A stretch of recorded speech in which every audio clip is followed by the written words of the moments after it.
morning, New Life, and welcome to today's New Life News Break. Pastor and Lady J would like to wish everyone a happy 4th of July. And now to our pastor for these very special observations. Hello, New Life. I want to welcome you to the service of the day. I know that the praise and worship has already been good, and the worship of God is in the room. The atmosphere has changed because of it. But I want you to understand that we are living in some very, very perilous times, and so many things are happening in our city, around the world, especially in the United States. So many things are going on that we need to pray for. But in the midst of all that, there is always good news. Sometimes we tune in too much to CNN, ABC, MSNBC, all the stations, and we tune into those stations and we hear so many negative things and so many things that discourages us and make you sometimes afraid of what's going to happen next.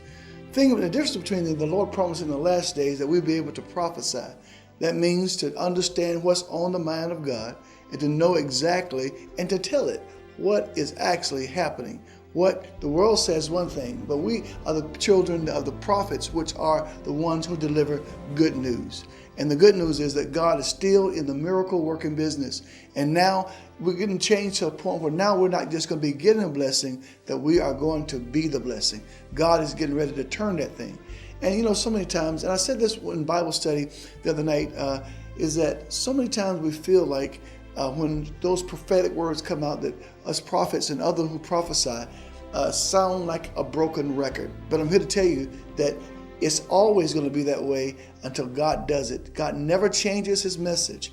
Things may change around you, but what God says is going to happen. The Bible says, let heaven and earth pass away, but my word shall never pass away. I always say this, that means if the earth was to blow up and one thing that God has said has not happened, that means the earth has to come back together and do what God says. That's exactly what he's doing in your life. So be encouraged on today. Also, I would like to wish everybody a happy 4th.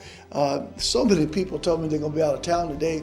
I'm just praying for you that came, and thank you that came, and praying for those that went on trips and family reunions and things like that, praying their safe return. But I want to see everybody in Bible study.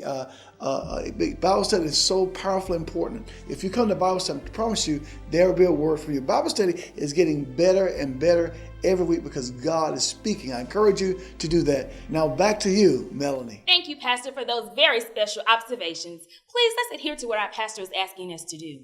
Also, youth church is being held now at each location. In an assistance to help our youth leaders, please be sure to keep your children with you if they are not attending youth church. And if they are attending youth church, please be sure that they understand that they must stay in their class until class is dismissed in order for the safety and welfare of your children. Also, Pastor would like to meet with all of the youth leaders from each location on Tuesday night in his conference room after Bible study located at Annex 2. The State Women's Convention will be held in Prattville, Alabama beginning on July 13th and concluding on July 15th. It's a convention you don't want to miss.